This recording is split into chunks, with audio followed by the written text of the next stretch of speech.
I, Eric... And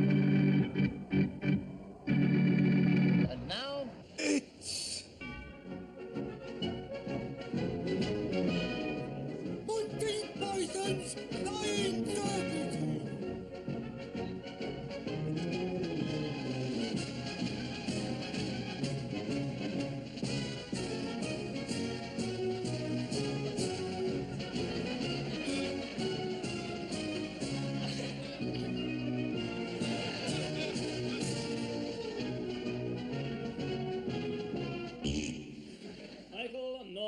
Randall, you have been found guilty of the murder of Arthur Reginald Webster, Charles Patrick Trumpington, Marcel Agnes Bernstein, Louis Anona Rudd, John Malcolm Kerr, Nigel Sinclair Robinson, Norman Arthur Potter, Felicity Jane Stone, Jean-Paul Renard, Rachel Shirley Donaldson, Stephen J. Greenblatt, Karl-Heinz Müller, Belinda Ann Bentham, Juan Carlos Hernandez, Bob Olaf Stensgaard, Lord Kimberley of Pretoria, Lady Kimberley of Pretoria, the Right Honourable Nigel Walmsley Kimberley, Robert Henry Noonan, and Felix James Berry, on or about the morning of the 19th of December,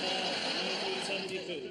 Have you anything to say before I pass sentence? Yes, sir. I'm very sorry. Very sorry? Yes, sir. It was a very, very bad thing to have done, and I'm really very ashamed of myself. I can only say it won't happen again. To have murdered so many people in such a short space of time is really awful, and I really am very, very, very sorry that I did it. And also that I've taken up so much of the court's valuable time listening to the sordid details of these senseless killings of mine. I particularly like to say a very personal and sincere sorry to you, my lad, for my appalling behaviour throughout this trial. I'd also like to say sorry, too, for the police, who putting them to so much trouble, putting them to the literally hours of work they've had to put in, collecting evidence and identifying corpses and so forth. You know, I think sometimes people don't realise the difficult and often dangerous work involved in tracking down violent criminals. And I'd just like them to know that their fine work is at least appreciated by me. Oh, no, we were only doing our job. No, really. It's very good of you to say that, but I know what you've been through. Oh, no, we've had worse. It was plain sailing, apart from the arrest. I know, and I'm grateful. I'd like to apologise, too, to the prosecuting counsel for dragging him in here morning after morning in such lovely weather. Well, I would have had to come in anyway. Oh, good. So, what a presentation of a case. Oh, thank you. Oh, no, it's a privilege to watch you in action. I never had a chance. Oh, yes, you did. Not after that summing up. Great. Now I must come to the jury. What can I say? I've dragged you in here day after day, keeping you away from your homes, your jobs, your loved ones, just to hear the private details of my petty atrocities. Well, it was very interesting. No, but you could have had a much nicer case. Oh, no. Murder's much more fun. Yes, and so many of them. Excellent. We've had a terrific time. I'm very moved. So, my lad, it only remains for you to pass the most savage sentence on me that the law can provide. Well, not necessarily. No, my lad, the full penalty of the law is hardly sufficient. I insist I must be made an example of. Well, yes and no. I mean, society at large. Oh, no, my lad, not with mass murder. Oh, but in this case, don't you think... Yes. Oh, come on, my lad, you've got to give me life. No. Well, 10 years at least, come on. 10 years? Well, 5 then, be fair. No. I'm giving you 3 months. Oh, no, that's so embarrassing, I won't hear of it. Give me 6, please. Well, all right, 6 months. Thank you, my lad. But suspended. Oh. 3 cheers for the defendants. Amen. Hooray! Amen. Hooray! Amen. Hooray! For he's a jolly good fellow. For he's a jolly good fellow. For he's a jolly good fellow. Which nobody can deny.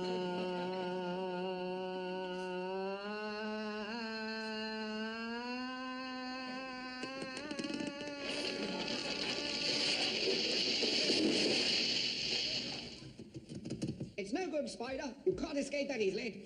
We're coming in after you.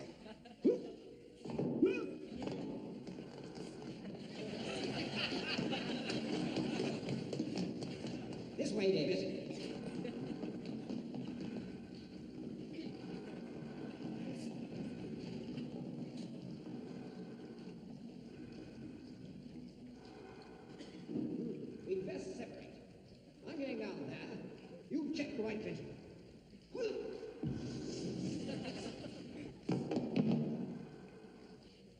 any sign of him, Davis? Oh, sir, nothing here.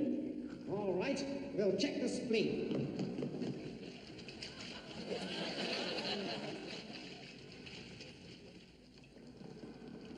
Wait! Oh my God, he's double back on us. Quick, we've got to catch him before he reaches the neck.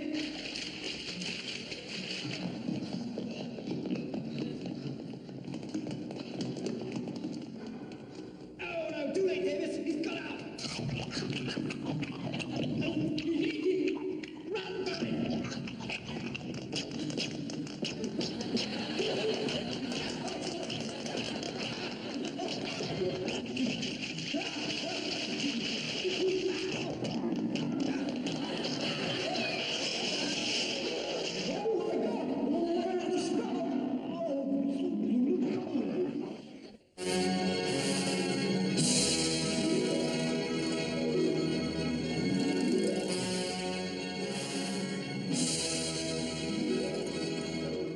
This little-known Icelandic saga, written by an unknown hand in the late 13th century, has remained undiscovered until today. Now it comes to your screens for the first time, fresh from the leaves of Iceland's history, the terrible Njorl Saga. It's not that terrible. No, I meant terribly violent. Oh, yeah.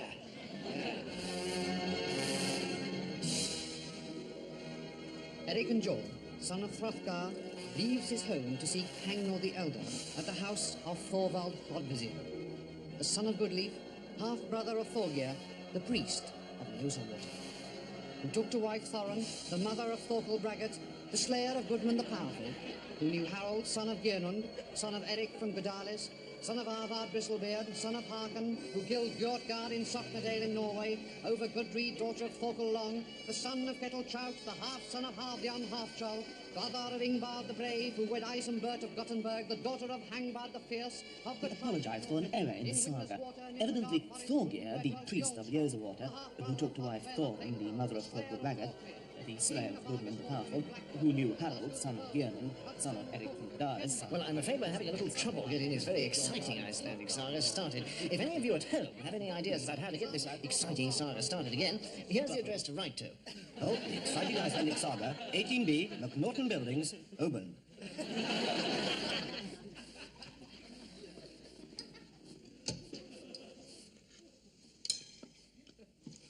Hello. Well, I was the third voice you heard just now. I'm sorry about that terrible mess. Wasn't all that terrible. No, I meant terrible in the sense of unfortunate.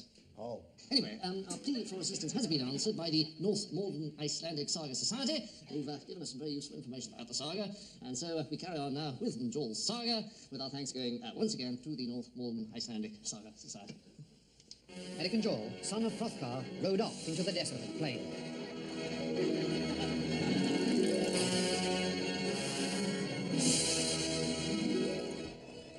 Day and night he rode, looking neither to right nor left, stopping neither for food nor rest. 12 days and nights he rode, through rain and storm, through wind and snow, beyond the enchanted waterfall, through the elfin glades, until he reached his goal. He had found the rich and pleasant land beyond the mountains, the land where golden streams sang their way through fresh green meadows, where there were halls and palaces, an excellent swimming pool, and one of the most attractive bonus incentive schemes for industrial development in the southeast. Only 15 miles from excellent Thames-side docking facilities, and within easy reach of the proposed M25. Here it was that Eric Njorl, son of Hrothgar, met the mayor, Mr. Arthur Hardinut, a local solicitor. Welcome to North Malden. Yes, everyone is welcome to North Malden, but none more so than the businessmen and investors who shape our society of the future. Here at North And we Malden... apologise to viewers of Njorl's saga who may be confused by some of the references to North Malden. After a frank exchange of views, we have agreed to carry on showing this version supplied to us by the North Malden Icelandic Saga Society on the undertaking that future scenes will adhere more closely to the spirit of 12th century Iceland. With moist eyes, Eric leaves this happy land to return to the harsh and economic realities of life in the land of Ljósawater. On his way, Eric rested a while in the land of Bjornstrand, the land of dark forces, where Gildor was king. These were the dukes of the land of Bjornstrand, proud warriors who bore on their chests the letters of their dread name. Hello? Is that the Northport Icelandic Society? Yes, that's right. It's about this saga. Oh, yes, the Icelandic Saga. Yes. Good, isn't it? Well, I don't know, but I mean, you promised us that you would stick to the spirit of the original text. Yes, that's right. Well, I mean, a lot of these things that are happening, I mean, they just don't quite ring true. Well, it's a new interpretation, Well, really. we didn't want a new, I mean, what is the proper thing? I mean, just look what's happening now.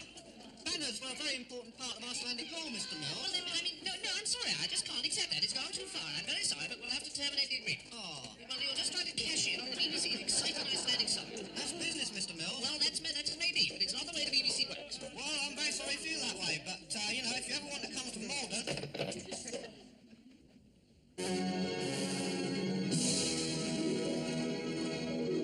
8 o'clock is a peak viewing hour, so naturally we tend to stick to our comedy output. Unless, of course, there's sport, because, of course, we know this is popular, and popularity is what television is about. Quite frankly, I'm sick and tired of people accusing us of being ratings conscious. Ratings conscious? Transmitting bland garbage, my love. Thank No, I'm really teased off. I mean, it's not your highbrow bleeding plays that pull in the viewers, you know. Thank you. I mean, Joe probably doesn't want to sit down and watch 3 hours of documentaries every evening. Thank He you. wants to sit down and he wants to be entertained. He doesn't want to learn. No, look, really, I'm actually fed up with it. I really am. Case dismissed. Dismissed, my love. Oh, like 5 years. Thank you, my lord. Call the next case, please. Call Eric and Njorl, son of Hrothgar, brother of Hangor, son of Thorvald, Eric and Njorl, son of Hrothgar, brother of Hagnar, son of Eric and Njorl, son of Hrothgar, half-brother of son of Thorvald, son of Godly, half-brother of Thorvald, the priest of Moses, put off to wife, Thorvald, the slayer of Godly, The slayer of Goodmund, son of... You are Eric and Njorl, son of Hrothgar. Get on with it. Will you raise your right hand? He obviously can't raise his right hand, you silly usher person. Can you raise your right leg, Mr. Njorl? Can you raise any part of your body, Mr. Njorl? I see, well, we'll skip that. We'll just take the book in the right hand, Mr. Njorl, without raising any part of your body. Oh, What is it now, you persistently silly usher? he can't hold the Bible, my lad. Oh, screw the Bible. Let's get on with this bleeding trial. I've got a gay lib meeting at 6 o'clock. Superintendent doesn't answer. Will you please read the charge? Is a charge strictly necessary, my lad? The press is here. Oh, sorry. Right, here we go. You're hereby charged, 1, that you did on or about 11/26 conspire to publicise the London Borough in the course of a BBC saga. 2, that you were willfully and persistently a foreigner. 3, that you conspired to do things not normally considered illegal. 4, that you were caught in possession of an offensive weapon, viz. the big brown table down at the police station. The big round table down at the police station. It's the best we could find, my lad. And 5, all together now. Assaulting a police officer. Thank you. Call Police Constable Pam Ann.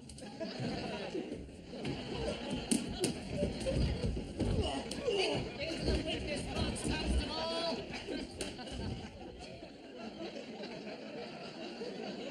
There'll be plenty of time for that later on. Now, you are Police Constable Pan Am? No! I deny that the last breath in my body. Oh, sorry. Yes. Police Constable, do you recognise the defendant? No, never seen him before in my life. Oh, yes, he's the one. He done it. I recognise him anywhere. Sorry, Super. Constable, will you please tell the court in your own words what happened? Oh, yes. I was proceeding in a northerly direction up Ontario Street. When I saw the deceased standing at our upstairs window, bearing her bosom at the general public. She then took off her... Wait a tick. Wrong story. Oh, yes. There were 3 nuns in a railway compartment. No? Anyway, I clearly saw the deceased... Defendant, sorry, Super. I clearly saw the defendant doing whatever he's accused of, red-handed.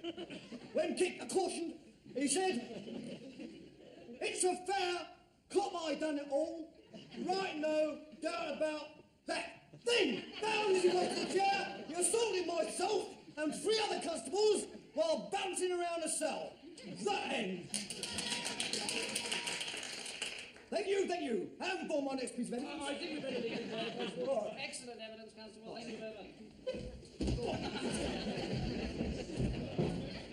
Now, Mr. Njorl, will you tell the court, please, where were you on the night of 11/26? Move any part of your body if you were north of the line from the Humber to the Mersey. In there, I think. Hello, defendant. Are you there? Cooey, defendant. I think we better go and have a look, Morris. Don't call me Morris in court. Are you in there? Mr. Njorl? This way, Davis. He's not getting away this time. There, try and jump in the left lung. It's round the left lung. Let him get a kidney and get him in the left, okay? Once again, I proved too clever for him. And now the stock market report by Exchange Telegraph. Trading was crisp at the start of the day, with some brisk business on the floor. Rubber hardened and string remained confident. Little bits of tin consolidated, although biscuit sank after an early gain and stools remained anonymous. Armpits rallied well after a poor start. Nipples rose dramatically during the morning, but then declined by mid-afternoon, while teeth clenched and buttocks remained firm. Small, dark, furry things increased severely on the floor, whilst rude jellies wobbled up and down and bounced against rising thighs, which had spread to all parts of the country by mid-afternoon. After lunch, naughty things dipped sharply, forcing giblets upwards with the nicky-nacky new. Ting-tang dong, rankled diethy, little tipples pooped, and poppy things went pong. Gibble-gabble-gobble went the rickety-rackety roars, and none of the That'll teach you to be normal.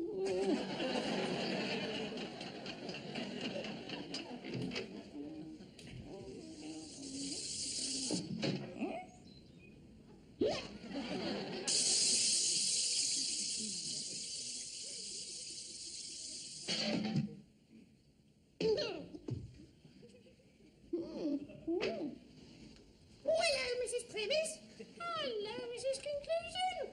Busy day? Busy? I just spent 4 hours burying the cat. 4 hours to bury a cat? Yes, it wouldn't keep still. Oh, it wasn't dead then? Well, no, but it's not at all a well cat. So, as we were going away for a fortnight's holiday, I thought I'd better bury it just to be on the safe side. Quite right. You don't want to come back from Sorrento to a dead cat. No. It'll be so anticlimactic. Yes, kill it now, that's what I say. Yes. We're going to have our budgie put down. Really? Is it very old? No, we just don't like it. We're going to take it to the vet tomorrow. Tell me, how do they put budgies down then? Well, it's funny you should ask that, but I've just been reading a great big book about how to put your budgie down. And apparently, you can either hit them with a book, or you can shoot them just there, just above the beak. Just there? Yes. Well. Of course, Mrs. Essence flushed hers down the loo. No, you shouldn't do that. No, that's dangerous. Yes, they breed in the sewers. Yes, eventually you get evil-smelling flocks of huge soiled budgies flying out of people's lavatories, infringing their personal freedom. Good morning, Mrs. Cutout. It's a funny thing, freedom. I mean, how can any of us be really free when we still have personal possessions? You can't. I mean, how can I go off and join Frelimo when I've got 9 more instalments to pay on the fridge? No, you can't. No. Well, this, of course, is the old crux of Jean-Paul Sartre's Roads to Freedom. No, it bloody isn't. The nub of that is, his characters stand for all of us in their desire to avoid action. Mind you, the man at the off licence says it's an everyday story of French country folk. What is he?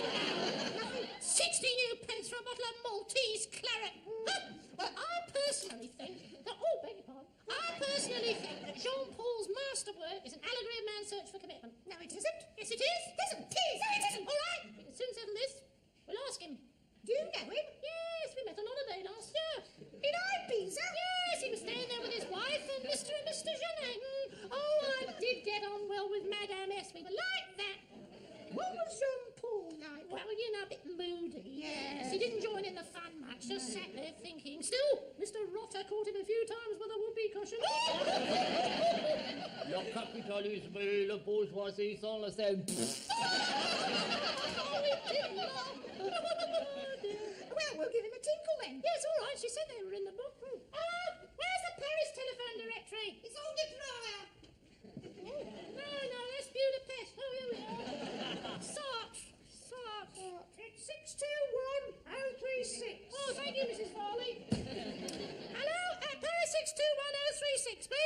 Snappy Buster.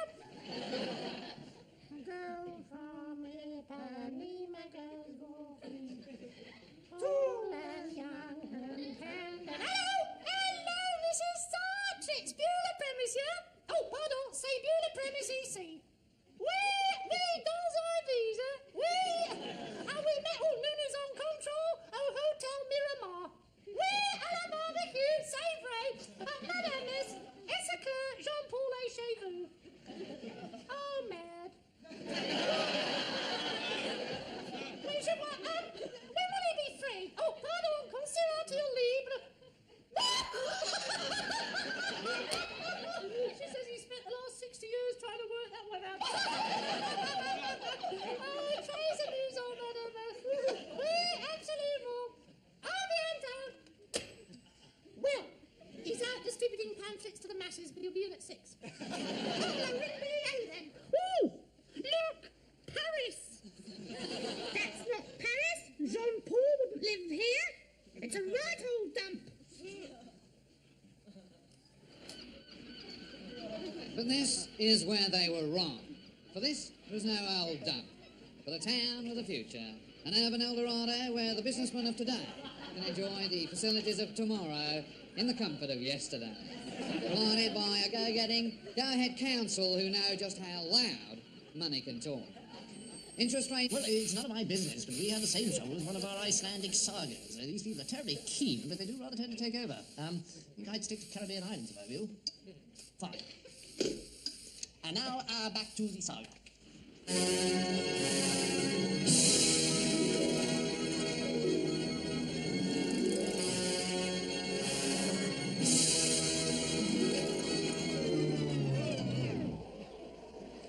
Here, this is not Paris. This is Iceland. Well, Paris must be over there then. Oh.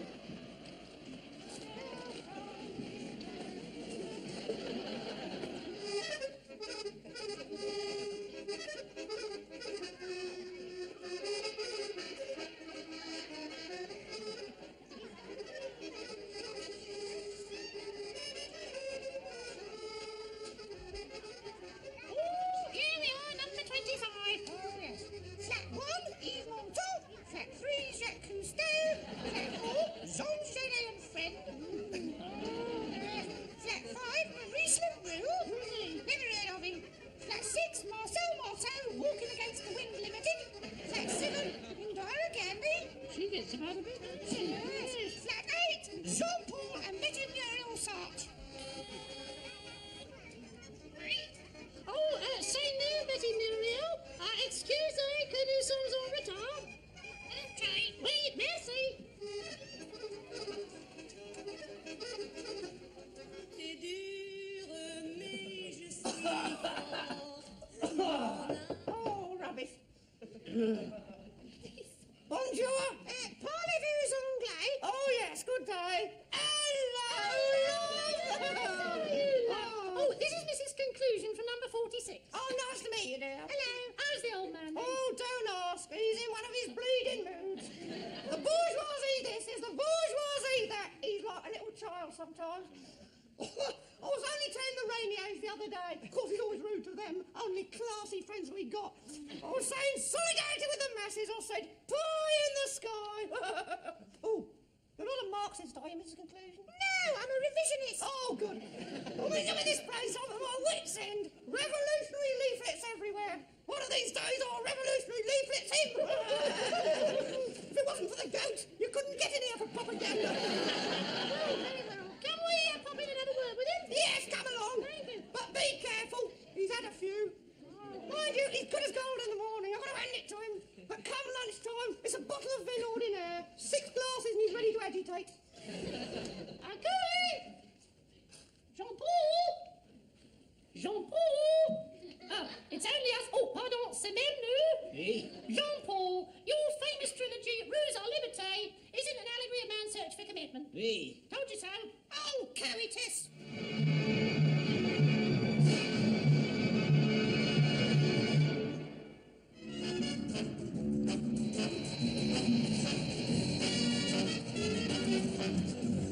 Today, we look at a vanishing grace, a problem people who are fast disappearing off the face of the earth. A race, who one might say, a losing, a winning battle. I live in a sunshine paradise, a Caribbean dream, where only reality is missing. For this is Wicker Island. An island inhabited entirely by ex-international interviewers in pursuit of the impossible dream. The whole problem of Wicker Island is here in a nutshell. There are just too many wickets. The lightweight suits, the old school tie.